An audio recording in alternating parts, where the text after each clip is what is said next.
আসসালামু আলাইকুম। আজকে এই দারুণ ভ্রমণে যাচ্ছি বাংলাদেশের এক অনন্য সুন্দর জায়গা দুর্গাপুর নেত্রকোনা। প্রাকৃতিক সৌন্দর্য, পাহাড়, নীলচে পানির হ্রদ আর আদিবাসী সংস্কৃতির জন্য বিখ্যাত এই জায়গাটা অনেকদিন ধরেই আমার উইশ লিস্টে ছিল। তো চলুন আজকের এই যাত্রায় আপনারাও আমার সাথে থাকুন।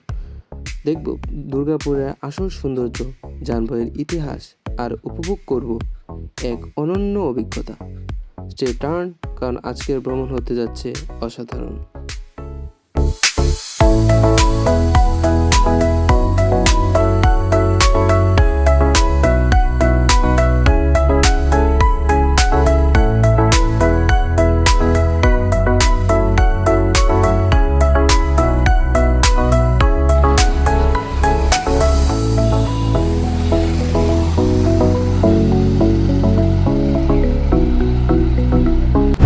আমরা এখন আছি ধুবাউড়া অটো স্ট্যান্ডে। আমরা অটো স্ট্যান্ড থেকে দামাদামি করে 800 টাকায় একটি অটো ঠিক করি, যা আমাদের আজকের গন্তব্যস্থল দুর্গাপুর নিয়ে যাবে। তো এখন রওনা হয়ে গেছি দুর্গাপুরের পথে। রাস্তার দুই পাশের এই সবুজ প্রকৃতি, খোলা আকাশ সত্যি মনটা ফ্রেশ করে দিচ্ছে। ভ্রমণের আসল মজা কিন্তু যাত্রাপথে, বন্ধুদের সাথে আড্ডা, ছোট ছোট বিরতি আর নতুন নতুন জায়গা দেখার আনন্দ। দুর্গাপুর পৌঁছাতে আর বেশি সময় লাগবে না, কিন্তু অলরেডি এই ট্রিপটা ফিল করা শুরু হয়ে গেছে।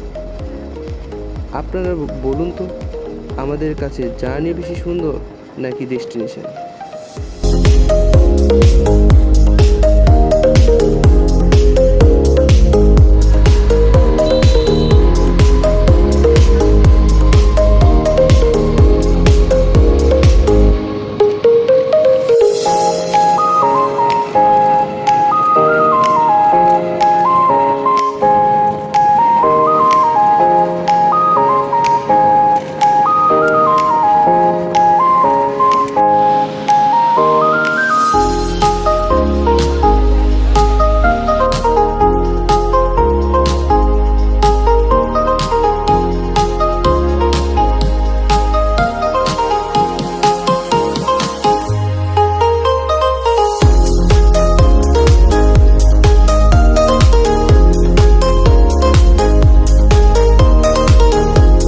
আলহামদুলিল্লাহ, অবশেষে আমরা পৌঁছে গেছি দুর্গাপুরে। সামনেই দেখুন প্রকৃতির অপরূপ সৌন্দর্য, চারদিকে পাহাড়, নীলচে পানি। সত্যি বলছি, ক্যামেরায় যতটা সুন্দর লাগছে, বাস্তবে তার থেকেও বেশি সুন্দর। লং জার্নির ক্লান্তি একদম দূর হয়ে গেছে এই দৃশ্য দেখেই। এখন শুরু হবে আসল এক্সপ্লোর। দেখব দুর্গাপুরের লুকানো সৌন্দর্য আর উপভোগ করব প্রতিটা মুহূর্ত। সো স্টে উইথ মি, কারণ সামনে আরও অনেক কিছু রয়েছে। এখন আমরা নৌকায় বেশি চলেছি সোমেশ্বরী নদীর বুকে। চারিদিকে শুধু নীলচে পানি, পাহাড় আর নিস্তব্ধ প্রকৃতি। মনে হচ্ছে যেন অন্য কোনো জগতে চলে এসেছি। পানির ঢেউয়ের শব্দ, হালকা বাতাস, এই মুহূর্তটা সত্যি ভাষায় প্রকাশ করার মতো না। এখানে এসে বুঝলাম প্রকৃতির আসল শান্তি কাকে বলে।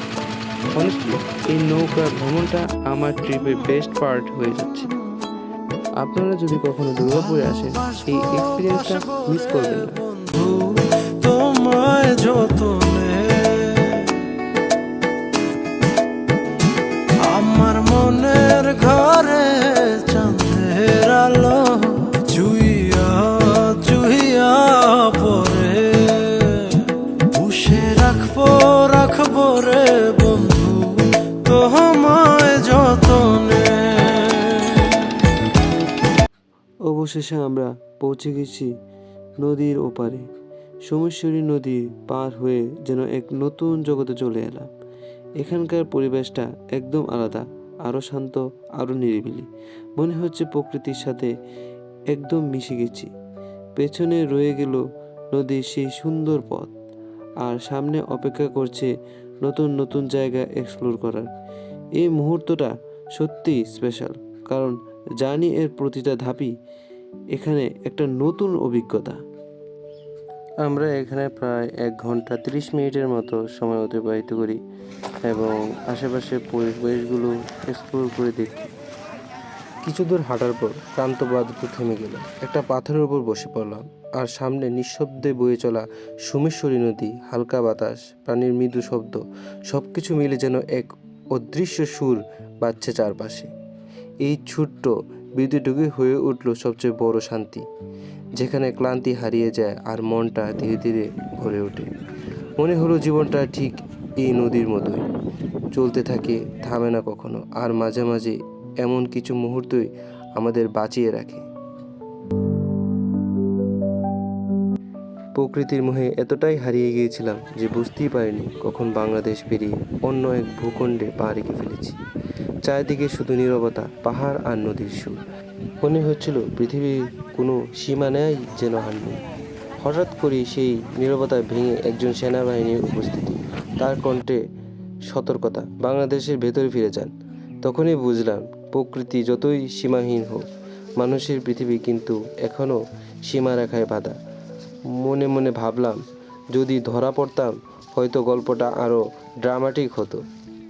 কিন্তু সেই মুহূর্তটা একটা অদ্ভুত মিশ্রণ, বিস্ময়, ভয় আর হাসি, যা এই ভ্রমণটাকে আরও বেশি আনফরগেটেবল করে দিল।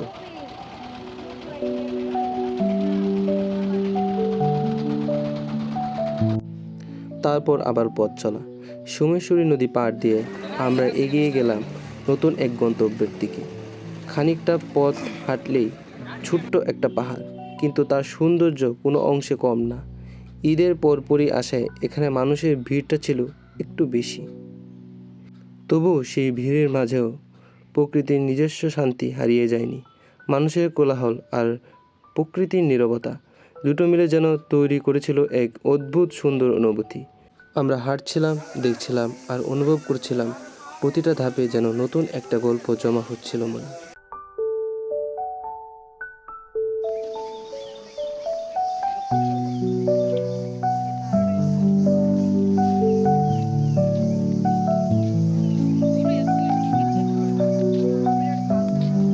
সামান্য এগোতেই চোখ পড়লো পাহাড়ের কোলে গড়ে ওঠা ছোট্ট বাজার। মনে হলো যেন আদিম কোনো গল্পের ভেতর ঢুকে পড়েছি, যেখানে মানুষ আর প্রকৃতি একসাথে বাঁচে। ছোট ছোট দোকানগুলোতে সাজানো রঙিন চকলেট, মেয়েদের নরম নকশার কানের দুল, হাতের তৈরি অলংকার আর কত অজানা জিনিস। প্রতিটা জিনিসের মধ্যেই যেন ছিল একটা গল্প, একটা মানুষের ছোঁয়া, হালকা হাসি, সরলতা আর জীবনের সহজ সৌন্দর্য। শুরু হলো এবার পাহাড় ওঠা।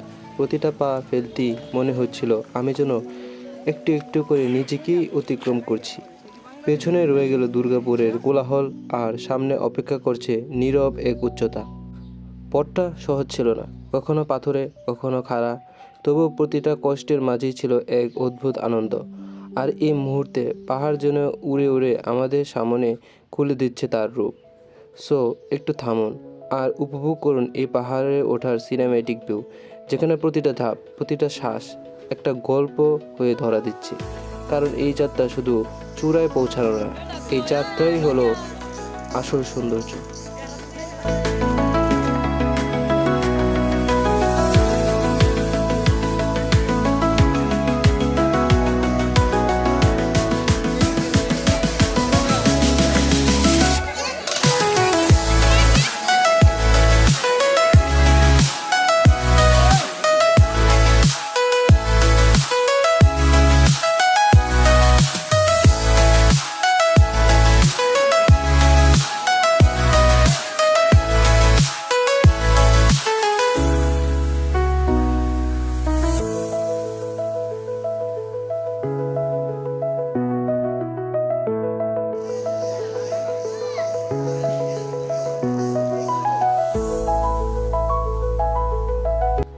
পাহাড়ের চূড়ায় উঠে যখন চারদিকে তাকালাম, মনে হলো এই দৃশ্যটাই যেন সব ক্লান্তির সবচেয়ে সুন্দর পুরস্কার। কিন্তু যাত্রা এখানেই থামেনি। আমরা আবার একটু নিচের দিকে নামলাম, সামনে আরও কিছু দেখার আশায়। সেখানে ছোট্ট একটা জায়গায় থেমে ঠান্ডা কোমল পানীয় হাতে নিয়ে কিছুক্ষণ বিশ্রাম, হালকা বাতাস, ক্লান্ত শরীর আর মন ভরা তৃপ্তি। এই ছোট্ট বিরতিটাই যেন আবার নতুন শক্তি দিল। তারপর আবার শুরু হলো আরেকটা চ্যালেঞ্জ। সামনে আরেকটা পাহাড় আমাদের ডাকছিল। আমরা উঠে দাঁড়ালাম, নতুন উদ্যমে, নতুন গল্পের খোঁজে। কারণ এই ভ্রমণ শুধু পথ শেষ করার না, প্রতিটা নতুন উচ্চতাকে ছুঁয়ে দেখবার।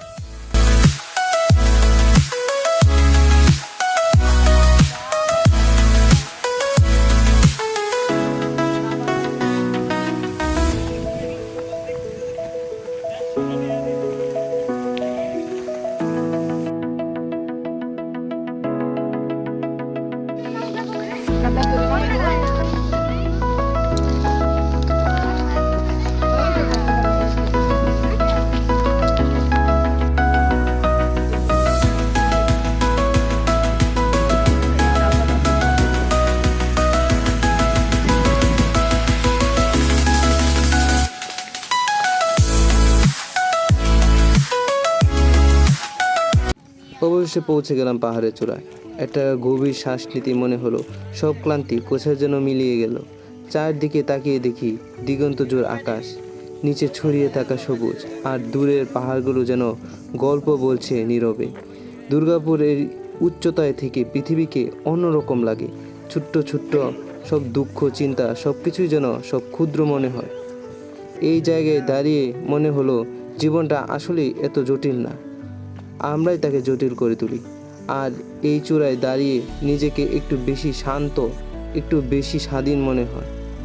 হয়তো এটাই পাহাড়ের আসল জাদু, যা মানুষকে নিজের কাছে নতুন করে পরিচয় করিয়ে দেয়।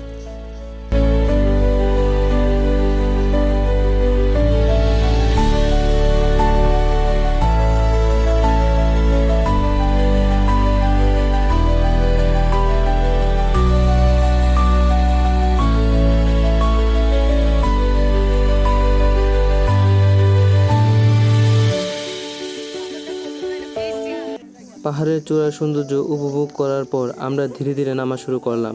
পাথরের মাঝেই ভাবছিলাম, এ পাহাড়ের পাথর, এ বালি, এ ছায়া কত শত বছর ধরে এই জায়গায় ইতিহাস সাক্ষী।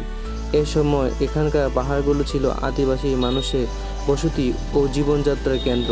প্রকৃতির মাঝে তাদের সংগ্রাম, সংস্কৃতি আর জীবনযাত্রার গল্প আজও বাতাসে ফিসফিস করে। নিচে নামতে নামতে মনে হলো প্রকৃতি শুধু চোখকে আনন্দ দেয় না, মনকেও শেখায় সময়, ইতিহাস আর সৌন্দর্যকে একসাথে অনুভব করতে হয়। এভাবেই আমরা ধীরে ধীরে নিচে নামলাম, পাহাড়ের ছায়া আর ইতিহাসকে সঙ্গে নিয়ে। একটা মনে রাখার মতো যাত্রা রইল। আর এভাবেই শেষ হলো আমাদের আজকের ছোট্ট কিন্তু অবিস্মরণীয় ভ্রমণ। দৃশ্য, গল্প আর অনুভূতির এক অনন্য মিশ্রণ। সাথে থাকুন, কারণ প্রকৃতি সবসময় নতুন গল্প বলতে প্রস্তুত।